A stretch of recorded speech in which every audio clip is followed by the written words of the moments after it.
Hi guys, කොහොමද? ඔන්න ඉතින් අද මම ඉන්දියාප්ප රෙසිපි එකක් අරන් ආවා. මම අද ඉන්දියාප්ප හදන්නේ කඩේ ඉන්දියාප්ප පිටි වලින්.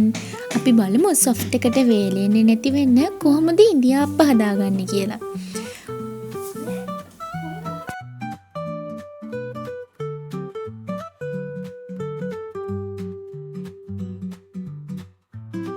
ඉස්සල්ලාම ඔන්න ඉතින් අපි පිළිවෙලට ඉන්දියාප්ප වට්ටි ටික පිළිවෙලකට හොරගන්න ඕනේ.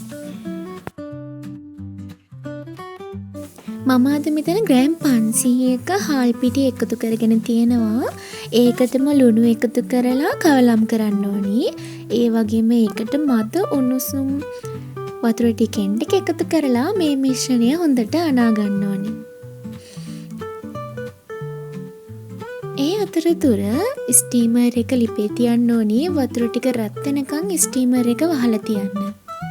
මේ විදිහට වතුර වැඩි කරගන්න නැතුව ටිකෙන් ටික එකතු කරලා කවලම් කරගන්න.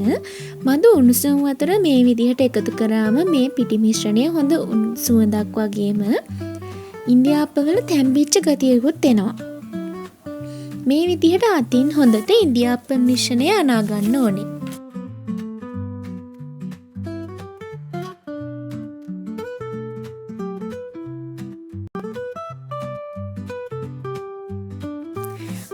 දැන් අපි හදාගත්ත ඩෝ එක ටිකෙන් ටික මේ විදිහට ඉන්දියාප්ප වංගෙඩියට දාගන්න.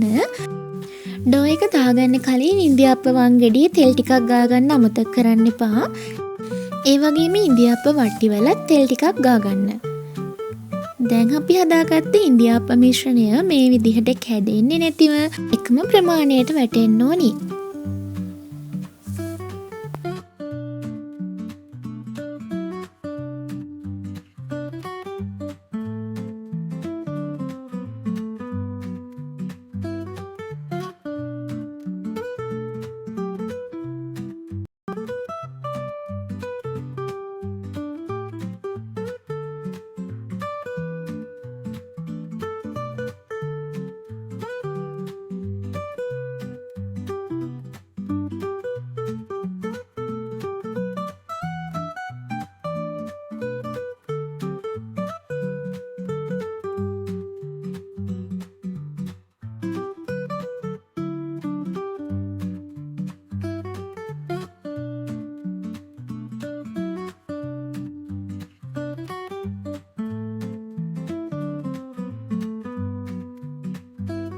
ඒ අතර ඉතින් ස්ටීමර් එකේ වතුර ටිකත් හොඳට රත් වීගෙන එන්නේ.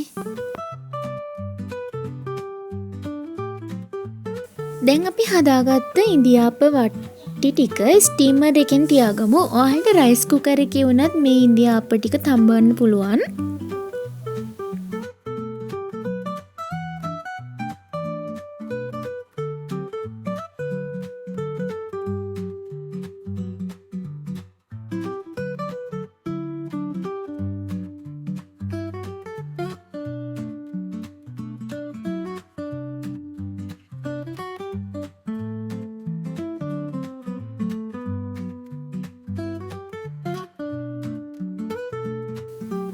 ටික වෙලාවකින් නල්ලලා බලනකොට අතේ ඇලවෙන්නේ නැත්තම් ඉන්දියාප්ප ටික තැඹිලා මේ විදිහට හොඳට සොෆ්ට් එකට තියෙනවා.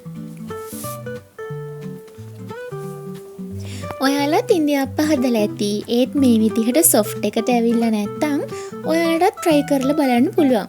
මම හිතනවා ඔයාලත් කැමති වෙයි කියලා. මේ වගේ වීඩියෝ බලන්න දිගටම මාත් එක්ක එකතු වෙලා ඉන්න. අදට ගිහින් එන්නම්.